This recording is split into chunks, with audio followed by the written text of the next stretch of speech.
Geometry 2025 जॉमेट्रीचा paper mathematics 2 solution देत आहे. तर या व्हिडिओमध्ये तुम्हाला सोल्युशन बघायला मिळणार आहे. बघा, क्वेश्चन 1A फर्स्ट MCQचा आन्सर आहे 3, 4, 5.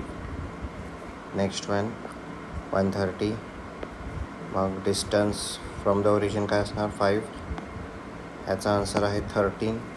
नेक्स्ट क्वेश्चन बघायला, इन द फॉलोइंग फिगर हे आपल्याला इथं एरिया फाइंड करायचा आहे. तर ह्याचा आन्सर असणार BD/BC = 7/10. तर जॉमेट्रिक मीन थेरम वापरून फाइंड केला, 6 आला answer. Slope of the line tan 30 घ्यायचं, त्याची value 1/√3. Cyclic quadrilateral major angle 100 degree आहे, तर दुसरा अँगल 80 असणार. 100 + 80 180. नेक्स्ट आन्सर बघा, ॲक्टिव्हिटी RD 860, आन्सर 7.5. चेक करू शकता. नेक्स्ट क्वेश्चनचा बघा, ॲक्टिव्हिटी आहे परत AB इथं लिहायचं, इथं √3 लिहायचं, tan 60 √3 आणि मग हे मल्टिप्लाय केलं 173. आन्सर असणार तुमचा 173 मीटर्स. तर पॉईंट नाही आहे. नेक्स्ट AD/DB AE/EC हे तर BPT आहे. याचा आन्सर आहे तिथं 2.4. इथं 30 60 90 वापरायचं आहे. आन्सर 6 आणि 6 √3 RSBS. नेक्स्ट हे पण तसंच करायचं आहे. बघा, आता हे दोन्ही टँजंट थेरममुळं हा अँगल 90 असणार, हा अँगल 90 असणार आणि आपल्याला ADB दिलेला आहे. ADB फाइंड करायचं आहे आणि हा अँगल ACB जो आहे तो 52 दिलेला आहे. तर तिघांचं ॲडिशन 360 घ्यायचं आणि चौघांचं ॲडिशन 360 घ्यायचं आणि सॉल्व करायचं. आन्सर 120 येतं. नेक्स्ट आहे बघा, कोलिनियर ऑर नॉट. तर हे तुम्हाला येतं, याचा आन्सर यस आहे. cos 30 60/61. क्वेश्चन 3A ॲक्टिव्हिटी आहे. बघा, इथं टेक्स्टबुकमध्ये आहे ही ॲक्टिव्हिटी. तर आन्सर 22.5 येतं याचं. नेक्स्ट ॲक्टिव्हिटी बघा, इथं सॉल्व केलेलं आहे. हे असं तुम्हाला सॉल्व करायचं आहे. नेक्स्ट क्वेश्चन आहे क्वेश्चन 3Bचा फर्स्ट क्वेश्चन. आता हा जो आहे पॅरलोग्राम आहे की नाही हे पॉईंट्स. तर ह्याचा आन्सर आहे बघा, इथं मी दिलेलं आहे. बघा, हे PQचं स्लोप येतं 1, QRचं येतं 3/2, RSचं येतं 1 परत आणि PSचं येणार इथं 3/2. सो फ्रॉम 1 आणि 3 PQRS इक्वल आहेत, 2 आणि 4 QRPS इक्वल आहेत. त्यामुळं हा पॅरलोग्राम. तर असं तुम्हाला सॉल्व करायचं आहे. त्याच्या पुढचा प्रश्न आहे, इथं थेरम आहे.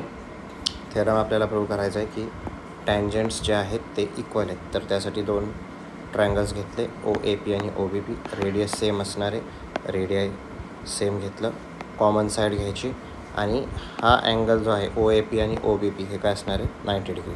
त्यामुळे हे दोन्ही ट्रायंगल्स आता इक्वल असणार आहेत बाय हायपोटेनस टेस्ट, किंवा तुम्ही SS पण लिहू शकता, असं काही नाही आहे.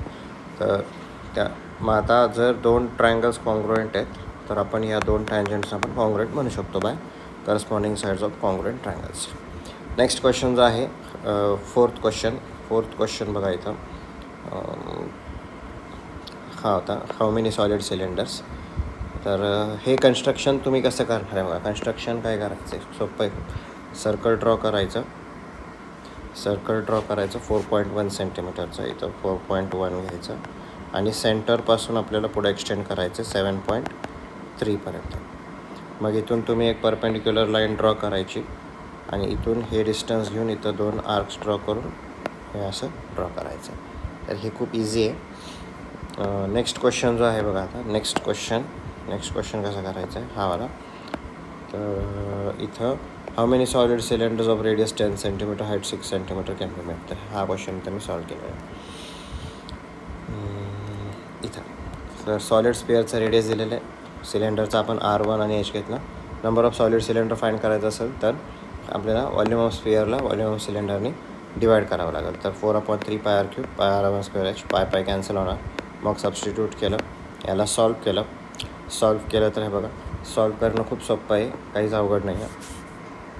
इथं 10 3 × 10 3 × 1 3 तर कॅन्सल होऊन जाईल. 6 1 6 5 हे मल्टिप्लाय करा, तुमचा आन्सर येतो 60. ओके. मग नेक्स्ट आहे नेक्स्ट क्वेश्चन जो आहे तो क्वेश्चन नंबर 4चा फर्स्ट क्वेश्चन. तुम्हाला हे प्रूव्ह करायचं होतं.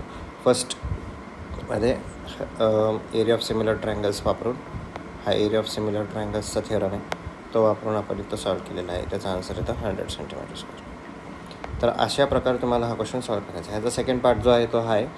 तर DE आणि BCचा रेशो दिलेला आहे. DE आणि BC 3:5 आणि आपल्याला हे शोधायचं आहे. तर एरिया ऑफ ट्रायंगल AD आपण ABC घेतलं. सिमिलर ट्रायंगल्सचा थेरम वापरून हे आलं.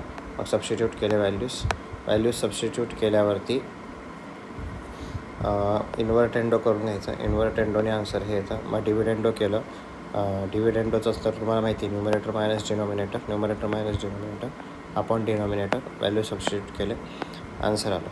आता ह्याच्यातनं जेव्हा आपण हे मायनस करतो तेव्हा आपल्याला क्वाड्रिलॅटरल भेटतं, म्हणजे DVC, आणि त्याचा आन्सर हे येतं. मग परत एकदा इन्व्हर्टेंडो करून जे क्वेश्चनमध्ये विचारलं आहे तो रेशो आपल्याला येतं भेटतो 9/16. तर हा फर्स्ट क्वेश्चन तुम्हाला असं सॉल्व करायचा होता. सेकंड क्वेश्चनमध्ये आपल्याला कन्स्ट्रक्शन करायला दिलं होतं. खूपच सोपा प्रश्न आहे, आपल्या टेक्स्टबुकमध्ये पण आहे हा क्वेश्चन. तर असं दोन्ही ट्रायंगल सिमिलर दिलेत तर त्यांचे साईड्ससुद्धा इक्वल असणार आहेत. हे घ्यायचं रेशो, आणि मग आपण हे तर PQ फाईंड केलं, QR फाईंड केला, PR पण फाईंड केलं, आणि मग ट्रायंगल्स ड्रॉ करायचं. ट्रायंगल ड्रॉ करणं काय एवढं अवघड नाही, त्यामुळे मी इथं दाखवलेलं नाही आहे. थर्ड क्वेश्चनमध्ये फ्रस्ट्रमचा क्वेश्चन होता आहे बघा. आधी L फाईंड करून घेतलं, मग कर्व्ड सरफेस एरियाचा फॉर्म्युला लिहिला आणि ते फाईंड केलं 690.8. मग टोटल सरफेस एरियाचा फॉर्म्युला लिहिला. हे म्हणजे कर्व्ड सरफेस एरिया, त्यामुळे तर डायरेक्ट सबस्टिट्यूट केली व्हॅल्यू. मग हे सबस्टिट्यूट केलं, मग सॉल्व करून आन्सर आलं 1507.2. मग वॉल्यूम फाईंड केलं. वॉल्यूमचा फॉर्म्युला हा आहे, सबस्टिट्यूट केलं इथं, आणि आपल्याला आन्सर इथं मिळतं 314.88 क्युबिक सेंटीमीटर्स. तर हा असा प्रश्न तुम्हाला सॉल्व करायचा होता. खूपच सोपा पेपर होता हा. 4 मार्क तुम्हाला इथं भेटून जातो. मग क्वेश्चन नंबर सेकंड आता बघूया आपण. फिफ्थ क्वेश्चनचा क्वेश्चन नंबर सेकंड आधी सॉल्व केलेला आहे. तर फक्त थीटाची व्हॅल्यू दिलेली आहे 30 डिग्री, आणि आपल्याला हे सॉल्व करायचं होतं. बघा, हे सॉल्व केलं, 1 आला आन्सर. RHSमध्ये ऑलरेडी 1 आहे, प्रूव्ह केलं. मग ह्याचा 1 + tan स्क्वेअरचा आन्सर येतो 4/3. सेक स्क्वेअरचा पण येतो 4/3. दोन्ही झाले प्रूव्ह. 1 + cot स्क्वेअरचा येतो 4. cos सेक स्क्वेअर थिटाचा येतो 4. हे पण झालं प्रूव्ह.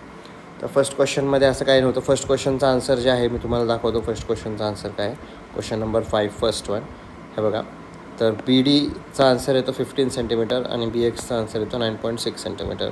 खूपच सोपं आहे. आधी रेक्टँगल ड्रॉ करायचा आहे, मग सेमीसर्कल ड्रॉ करायचा AD घेऊन, आणि मग हे करून आपल्याला इथं तो कुठला टँजंट सिकँटचा थेरम वापरायचा आहे, सिकँट थेरम, आणि त्याच्याने तुम्हाला BX भेटतं. तर अशा प्रकारे हा पेपर होता. खूप इझी होता जॉमेट्रीचा पेपर. आता आपण सायन्स 1चा जो पेपर आहे त्यासाठी इम्पॉर्टंट क्वेश्चन्स काढून तुम्हाला मी देणार आहे. तर व्हिडिओ लाईक करा आणि या चॅनलला सबस्क्राईब करून ठेवा. Okay, thank you.